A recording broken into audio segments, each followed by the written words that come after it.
Hello and welcome to Remember, the show all about histories, mysteries, and did you know the first credited train robbery from a moving train was committed by Jesse James and his gang in Iowa in 1873? Yeehaw! And they wore KKK outfits, which, honestly, if anything, I thought would make you look more suspicious. Oh, not in that time. Speed up, Frank! Lock the doors! A gang of racists on horseback are trying to alight at the next station. It's a great way to keep your identity a secret, though. Could have been ghosts. Ooh, that's what they did as they rode up. They were just do ooh, make ghost sounds. And that's where the term ghost train came from. Fun fact. That's my next fact, is that's where the term ghost train comes from.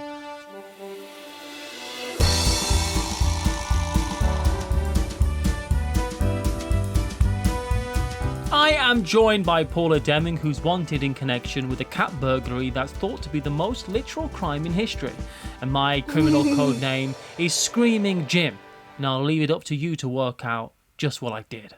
I'll call him Giggling Matthew, because he likes to giggle at his own jokes. And his name's Matthew. Both true and fair. This week's show is all about what we in the United Kingdom at least call the Great Train Robbery, where in 1963, one summer's evening in Buckinghamshire, Wait a minute. a group of men... 1963? You don't have trains anymore in 1963? This is an Old West thing, Matthew, an Old West. After the 1800s, early 1900s, we didn't do that mess anymore. No more trains. Drive a car. Yeah, and America's all the better for having no trains. It would be nice if we had them and they worked. When they're not on strike, you better believe a train's good. Oh boy, this is not, again, the time to go into it. But when we were together in England in March and we had train issues, I lost faith. I lost faith in trains a little bit. Paula, I'm trying to get to a convention in 2 weeks. They've cancelled the trains for the entire weekend. It's terrible. Anyway, Buckinghamshire, Great Train Robbery. A group of men hold up a train and they make off with £2.3 million, which for context is anywhere between £40 and £50 million in future today money. Holy and moly. call that around $60 million. That is what? Inflation sucks. Look, question one should probably be, why on God's green earth was that much money on a train in the middle of the night with no guards? And the answer to that is, unfortunately, that's just kind of the way things were done. Yeah, what is on this train? I'm picturing that it's just full of passengers, right? And they've had them all empty their pockets. They're sorting through, like their Halloween candy. They've got I got 10 Kit Kats. I got 20 Snickers. They're like, okay, I got a couple pound notes here, a couple coins there. They put it all together. 2 dickety-dick billion pounds. Ooh, just lots of people carrying the whole life savings with them on a train. Every part of that was wrong. So the train in question is a Royal Mail postal train. And one thing that the postal trains did was transfer huge quantities of money up and down the country for the banks. Literal sacks of money. Money by the ton. But not money guarded. That belonged, not guarded, really. Why? You'd think you would put that in an armored car or something, right? You don't just transfer... This is like bank money, just without... protection. A giant money condom, you gotta use protection. For instance, the money belongs to lots of different people. And Matthew's I'm just chugging along. Just gotta keep chugging along. $500,000 of this money belonged to the National Provincial Bank, for instance, which we now call in the UK at least, NatWest. Okay. And it's just one of those institutions that goes on and on without being questioned. We always send our money like this, nothing ever happens, and then the amounts get larger as the security just goes down because it's never happens. We don't need 6 guards, we just need 5. We don't need 5 guards, we just need 3. The guards have never done anything, so we don't need to pay for them. And the amounts of money keep on going up and up because no one in their right mind is going to hold up a postal train. But that was about to change. Because some people are about to gather who are in their left mind. I don't accept that. I didn't think that you would laugh, but when you didn't, it still hurt. But there are no guards. What happens every time they stop to do because they're delivering mail, right? So at every stop for mail. They're collecting mail and they don't stop to collect it. So it's the night of August the 8th. The Glasgow to London mail train is hurtling south. Along the way, it snatches postal bags from stations.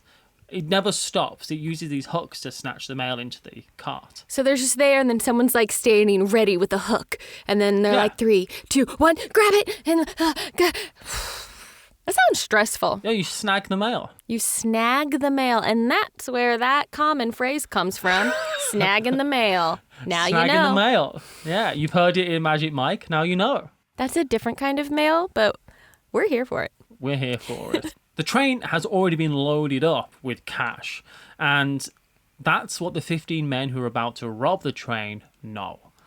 The actual heist itself is simple. The train passes through Buckinghamshire, where the thieves got ahead of it and they lay in wait. Though the replacement driver that they got to take over the driving of the train once they stop the original driver. Got it. He doesn't realise this is a heist and just lights up a pipe and starts smoking it as though he's going on a midnight sojourn with his friends. Just like a beacon of light in the middle of this dark forest. They're like, we're trying to hide, dude. How much easier would the JFK assassination have been if the guy on the grassy knoll was smoking? Yeah, I don't think we would have so many questions now about who did it. They hotwired one of the stop signals. Okay. This turned the stop signal on completely, but they let the red light shine while they cover the green light with a glove. Got it. And Jack Mills, the driver of the train at the time, of course, stopped, halting at Bridego Bridge. Right. It's near Aylesbury. If that helps contextualise it for you, Paula. It doesn't I for doubt me. That helps. Does that no not help. Yeah. I don't know what Aylesbury, where that is, but I'm sure there's someone listening who went, oh, okay. So. I forgot that my American geography is better than your British Your geography. American geography might be better than my American geography. Honestly, it might be. It's stuff just outside Mobile, Alabama. I know where that. I go, oh, okay. I do know where that is. Okay. That's where my grandparents live. It's right away that perhaps one of the biggest mistakes happens while they're taking over the train. The idea was to grab the driver and just threaten him a little bit. Instead, one of the gang smacks him in the back of the head with an iron kosh, knocking him to the ground, where he then hurts himself again, hitting the floor. I'm just imagining this. I'm seeing the movie scene of this now, right? Where this happens and they're like, we said no one would get hurt. And he's like, I'm sorry, I got nervous. Well, now we've got a dead body to worry about. Well, now it's a murder. This was just supposed to be, like that. That is definitely a scene that would happen in the movie version of this. It would be inaccurate if that happened, but yes, it could be. But this accident... Inaccurate? But he doesn't die. Okay. This accident, or rather unplanned violence, we'll call it, will haunt the gang later on, but for now, they needed to move the train. The replacement driver, an ex-British railway driver, who could be described as disgruntled. Yes. Well done. Yes. I love predicting what you're about to say. He's to take the helm, but in the time between him leaving the British Railways and now, Did they the change trains things? have changed. Yeah. So he has no idea how to turn off the handbrake. Oh, no. What? Oh, boy. I'm picturing the next scene in the movie. You said you could drive this. This is different from how it was before. We'll figure it out. Oh, God. And meanwhile, knocked out guy on the ground is like, and they're like, he's waking up. What do we do? And they go, knock him out again. I've turned it into a comedy, if you can't tell. And it's much more violent. It's slapstick, Matthew. They don't knock Jack Mills out again. Instead, they grab him so that he could turn the handbrake off. Right. The train with the cargo was then decoupled from the other 10 carriages, which were essentially, you have to imagine it this way. The rest of the train, there is a travelling post office. Okay. Essentially, the people in those train cars were sorting through mail ready for the morning post. And they had no idea the heist had even taken place. And then just like that, they drive off with the carriage with the money, unload it, and drive away. Are the mail sorting people just sitting on the tracks being like, oh, I guess we had to stop for something, and they just think at some point they'll start going again? Think how quick this must have been. It's only 10 minutes. This wasn't the genius plan that people say it was, but nor were these detectives particularly genius, which is the other story that gets told. People often make out that it's a crack team of thieves like Ocean's 11, right? But while they were making People out... are turning it into a movie just like I am. While also making out as well that the police had done everything by the book to bring the criminals to justice. And none of that is true. They take the money to their hideout, a place called Leatherslade Farm, which is about 28 miles away from the bridge. That's actually an important number. How did they get there? In a car? Did they take a different train? 28 miles is kind of far to go in the UK, I feel like. They drive, okay? They drive. What if they just were like, took a different train? They just have their sacks of money. Gosh. They're like waiting for the train. It's like, oh, this train's late. Apparently there's been something happened up the track. Something's happened on the tracks that stopped all the trains. We're not sure.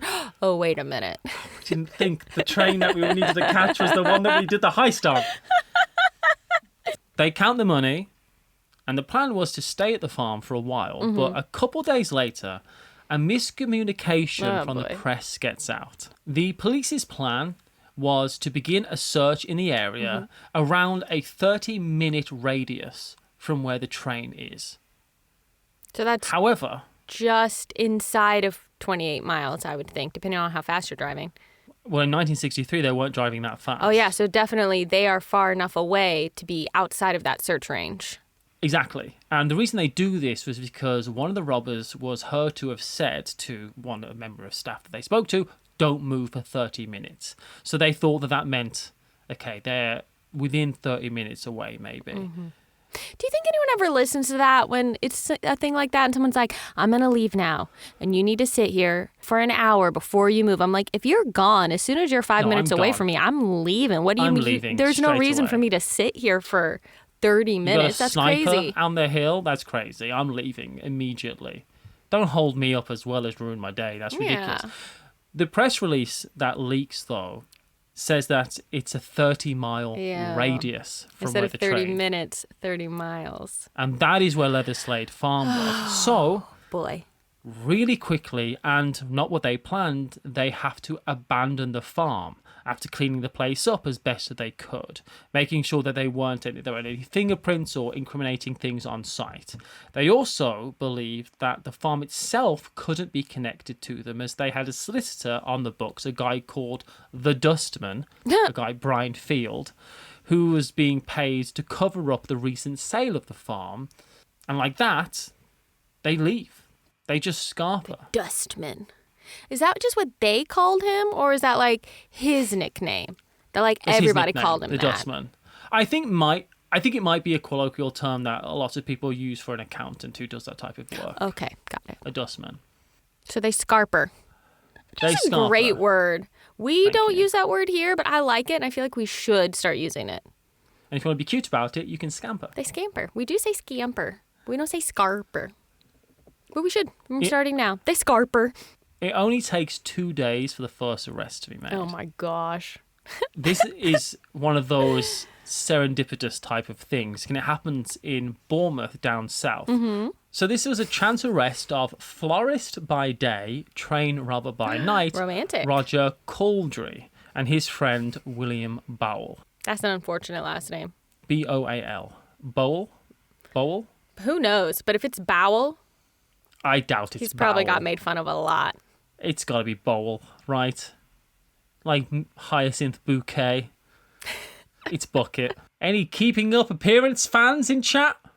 So, they had paid up front for 3 months for a flat, or sometimes called a garage. Anyway, this woman called Ethel Clark was the person who they were renting off. She happened to be the widow of a policeman. Oh. And she thought that much cash was just suspicious. Yeah. So 3 months rent, though, is not that much cash. They just really, gave her in the- 3 months rent in up cash. Up front. And she was like, yeah. this is an odd amount of money to just have in cash. At the time, it would have been much more usual for that to have been a Yeah. check. Oh, a check. I was going to say at the time, more people carried cash in general than they do now. No one has cash now. But then everyone had cash or you were writing checks. It wasn't the very digital credit cardy kind of world like it is now. I believe a check would have been much more normal at that time. So she got suspicious. And she calls the police. Yeah. It's important to mention here that William Bowl, it's believed that he was just helping Caldry in exchange for the payment of some of his debts, but he absolutely wasn't involved in the robbery. Got it. Though he will be charged for it and gets sentenced to 24 years. He dies in prison in 1970. Oh my gosh. He dies behind bars for a crime that he didn't commit, which later is acknowledged by the police as a huge miscarriage of justice. Wow. All he did was kind of like help afterwards. Just associated with it. The police and the government specifically, I mean, this went right to the top. Harold Wilson, I believe, was the prime minister at the time.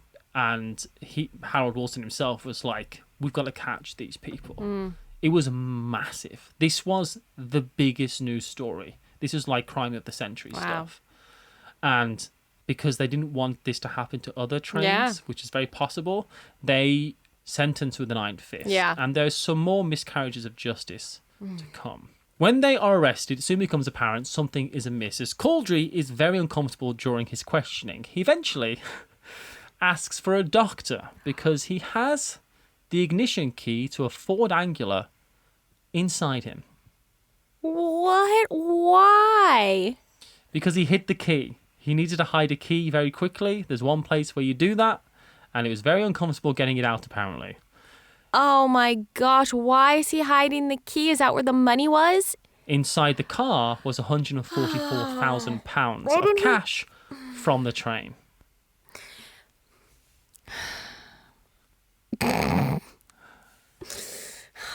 It's not a glamorous life. Sometimes you gotta do what you gotta do. You know, movies and TV stories make us feel like these, like being a criminal, you're badass, you're smart, you're wily, you're like having an adventure, but it turns out you're just got a key that needs to get out of your bum because you either swallowed it or shoved it up there in a panic moment as you got arrested, and it's so uncomfortable you have to admit it to the people interrogating you in the middle of the interrogation. Like, that's not how anyone pictures their life of crime going, right? I think what people forget is that these criminals are just people.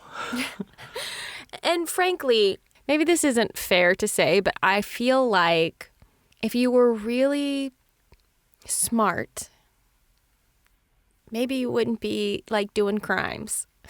Maybe, I don't know about that. Maybe that's not super fair, but like, I don't know. Maybe you would like, I don't know. The thing is, though, on the South Coast, nowhere near where it happened, this was a chance arrest.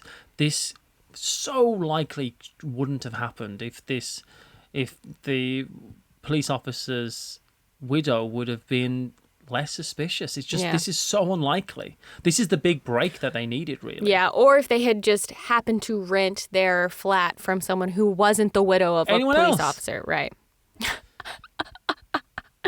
It's then that the police are led to Leatherslade Farm. A local farmer had noticed a bunch of open mail bags. Oh my gosh.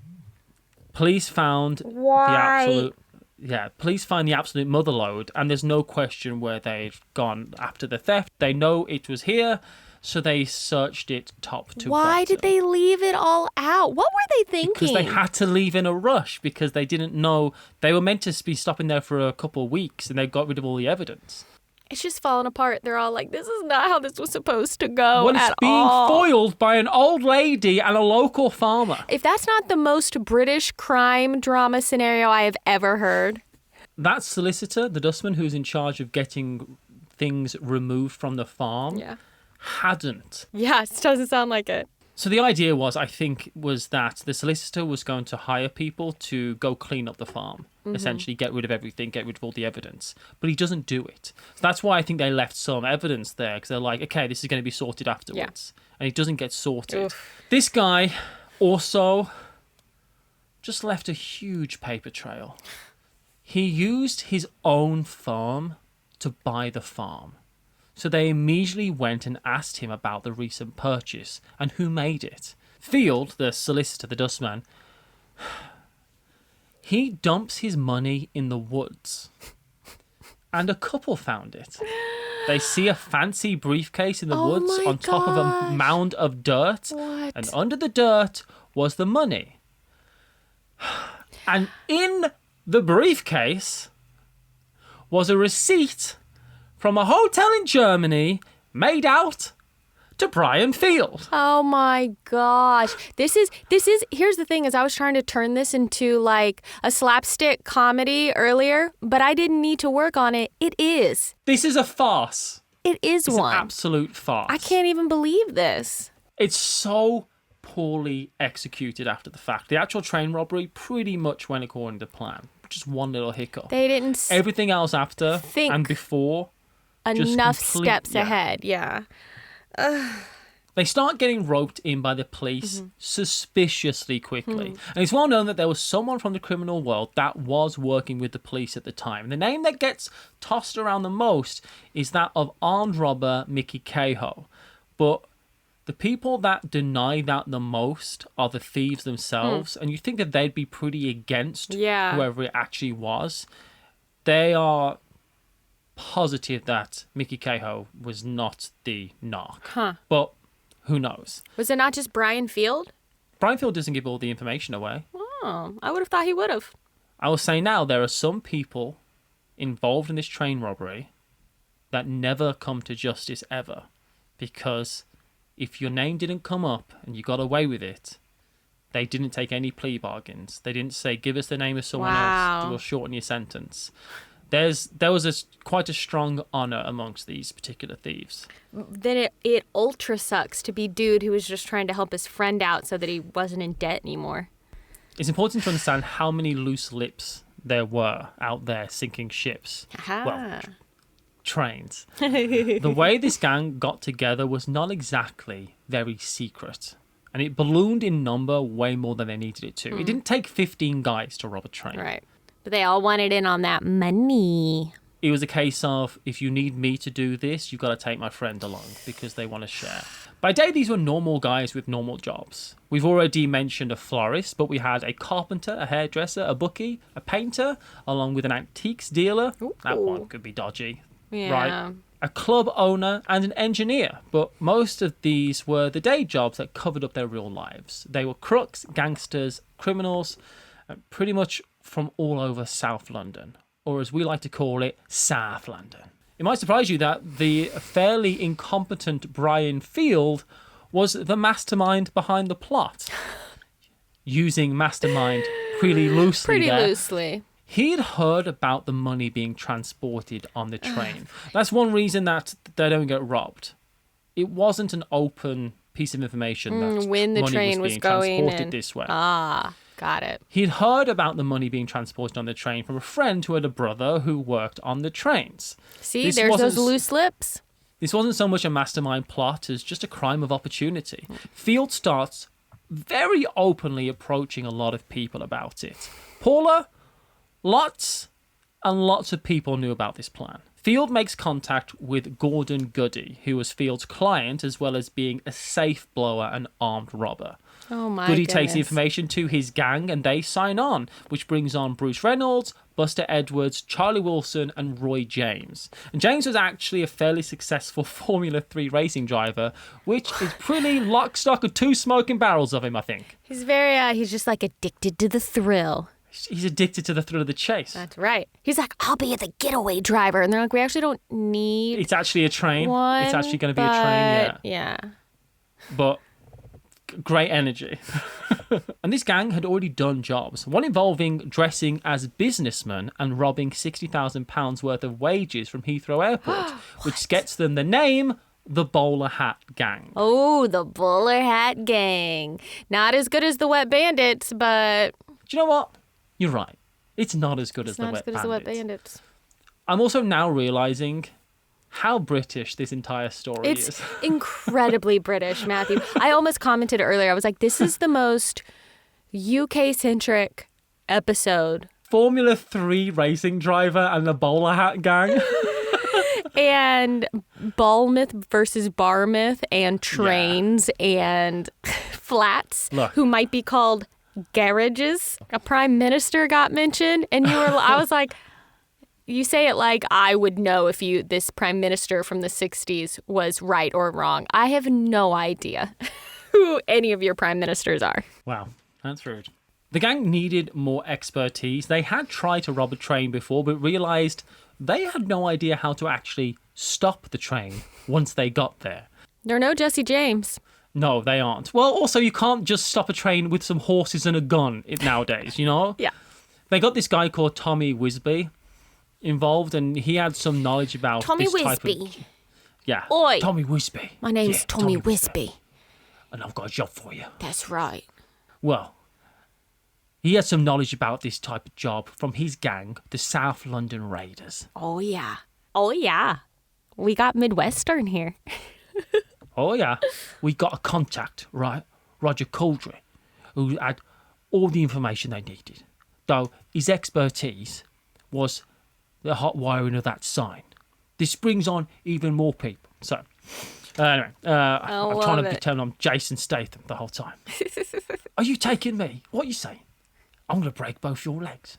Anyway, It's pretty good. It's pretty good. So just how this is going. Mm-hmm. Tommy Wisby gets Roger Cauldry, who gets Ronnie Biggs, and Ronnie Biggs knows a guy who he works with currently, who's an ex-train driver. But he wasn't even a criminal. But for £40,000, the old fella signs up. He's like, yeah, I'll do that. That's a year's wages.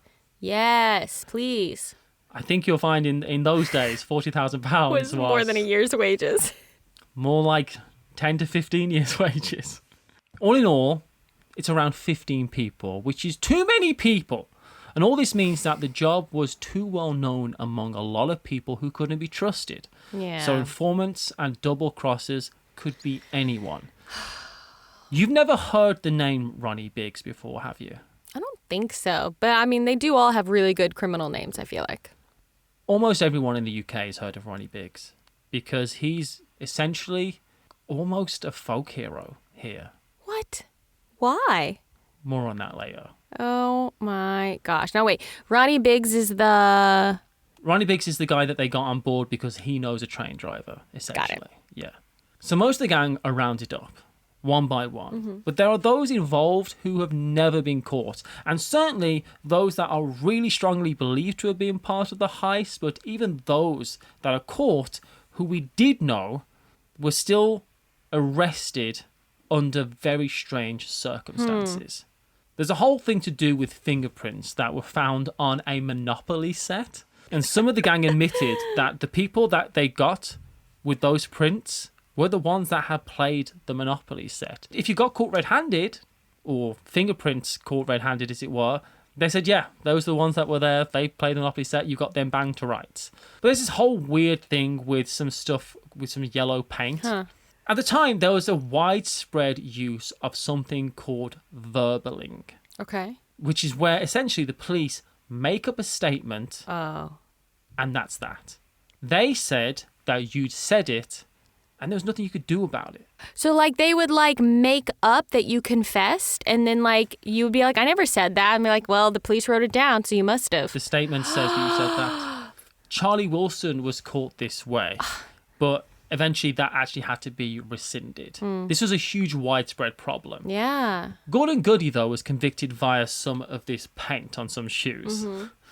Apparently, this paint had come from the farm, and they had also found it in the Jeep used for the heist on the clutch. But it was all pretty weak. Goody himself admits to being there and to doing the robbery. But he also says, which is the interesting part, that that evidence was false. And it's like, you've made this up. You've put the paint on the shoe. You planted this evidence, perhaps. Yeah. You've put the paint on my shoe and now I'm going to jail, essentially. It's so funny. He's like, yeah, I did it, but I never stepped in any paint. Exactly. He says that, yeah, I did it. But they made this evidence up to get me. Oh, interesting. But I guess they feel justified because they're like, well, who cares if it wasn't real because we caught the person who did it. Yeah, but one man, as we said at the start of this, dies Guys in jail who had nothing really to do with it. We're just innocent men. We're just normal men. We're just normal men. We're just innocent men. Then she goes like this.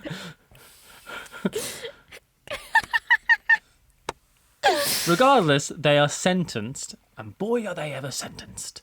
30 years for most of them. Ugh. These are record jail terms, never seen before. And they used the attack on Jack Wills, the train driver, to reach this number. But it was clear that the terms were just absolutely ludicrous. Yeah. And they were making an example out of them. Bruce Reynolds, who was the gang leader, was eventually found and sentenced to 10 years in 1969. But he only got 10 years. Well, I'm saying the point is that after the fact, a few years have gone past. Sorry. They're no longer giving these people such long sentences. Because it's not like hot news, a hot news item, so they don't need to be quite so harsh to like set an example or whatever. Oh, sucks to have been caught early. Shouldn't have been playing Monopoly. One of the many reasons that maybe there are games that are better than Monopoly. On August the 12th, 1964, 4 months into his sentence, Charlie Wilson managed to escape from Winson Green Prison. What? After other people in his gang broke into the prison to break him out. Yes. He's eventually arrested and returned. This is the best story. Is this a movie? Because it should be. Yes, there is a movie. Yeah, I mean, come on. Is it a comedy? I need to remake it as a slapstick comedy. He's eventually arrested and returned from Canada, which is where he flees to, in 68. But ultimately, after his sentence, he moved to Spain, and he gets shot by a hitman in 1990 after he'd become a drug dealer. Ugh, dude. Bad choice after bad choice. Imagine, though, people breaking into a prison to break you out. That's pretty That's cool. Loyalty. Matthew, would you break into a prison to break me out? I'd send Shep in, your cat, with some ballistic gear first and a plan. And a plan. Of his own device. A plan of his own making. The literal cat burglary that you referenced in my intro. It's all coming around.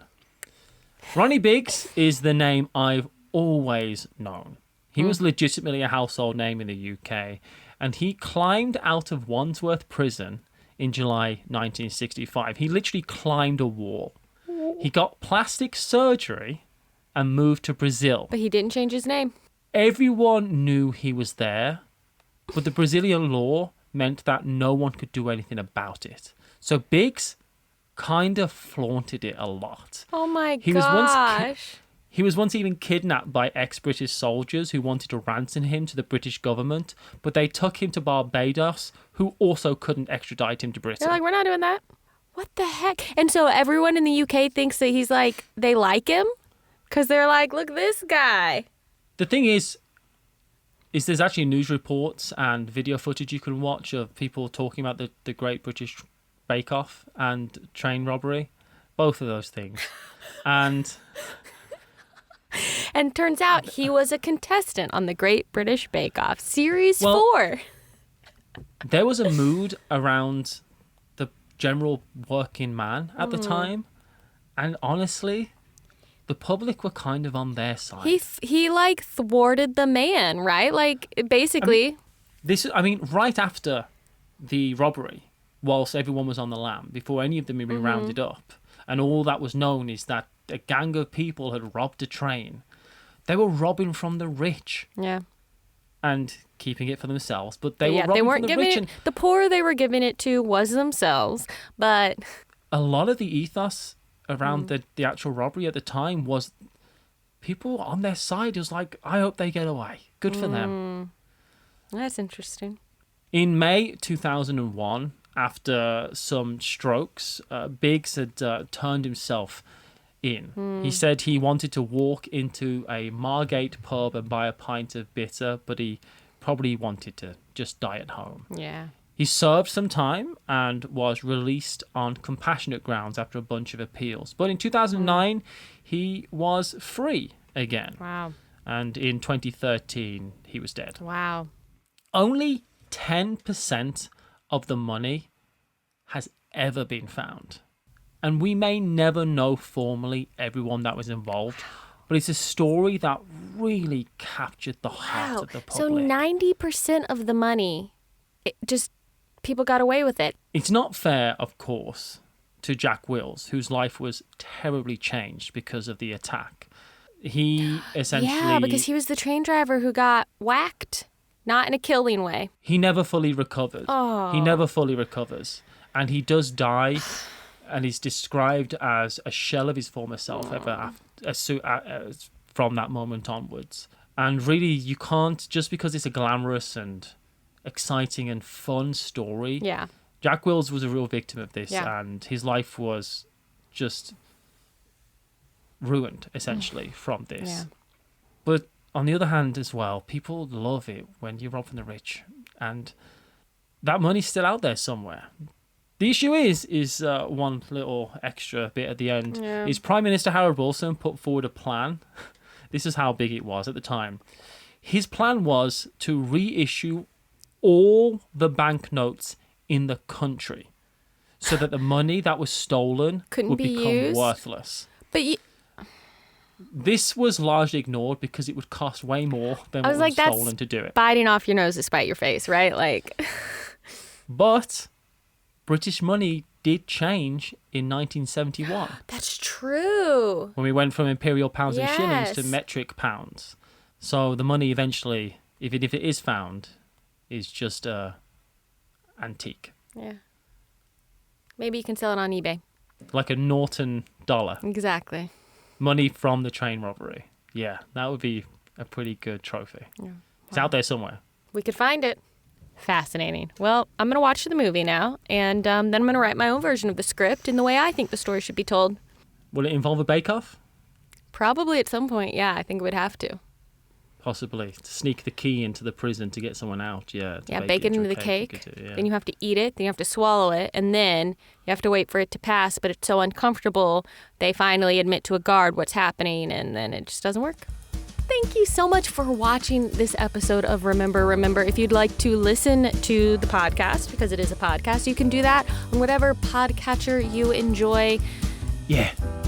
Any podcast that you want to listen to, you can listen to it. Just make sure you listen to it. All right? Just make sure you listen to this one. Oi, Yeah. is there a bit of history you'd like to know more about? No, you're not doing it. You're ruining it, if I'm I honest. can't. What's I can't do it.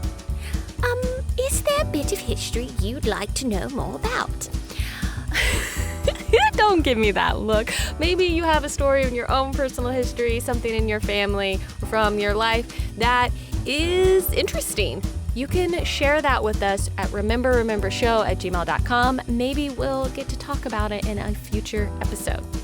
You got a secret in the family, or you want to know about it? All right. If you'd like to support the show, then you can subscribe to this YouTube channel. You can leave us a comment. Let us know what you thought about the video. Thumbs up the video. That helps us in the algorithm and gets us seen by more people, which we'd really appreciate. You can also share the fact that the show exists with someone who you think might enjoy it, and we'd appreciate that an awful lot. Sharing's caring, all right? Yeah. And if you don't want me to share around this big basket of knuckle sandwiches I got, you want to... Is this technically a threat? Probably not. Okay by YouTube standards, so I'm going to stop. Thank you so Did you much. know what I'm talking about? Thank you so much for watching. Remember. Matthew, thank you for hosting, researching, and presenting Matthew's this episode. done. Matthew's dead. I'm scared now. I've got a new alias. Oh, no. A new alias, and I've taken on a new identity. Jimmy Knuckle Sandwiches. Jimmy Knuckle Sandwiches, that's my name. That's my name. Everyone says, what's he do? They say he gives knuckle sandwiches, but I don't. I don't give knuckle We're sandwiches. just innocent men. We're just innocent men. We'll see y'all next week. We're just innocent men. We're just innocent men. We're just normal men. Just normal men.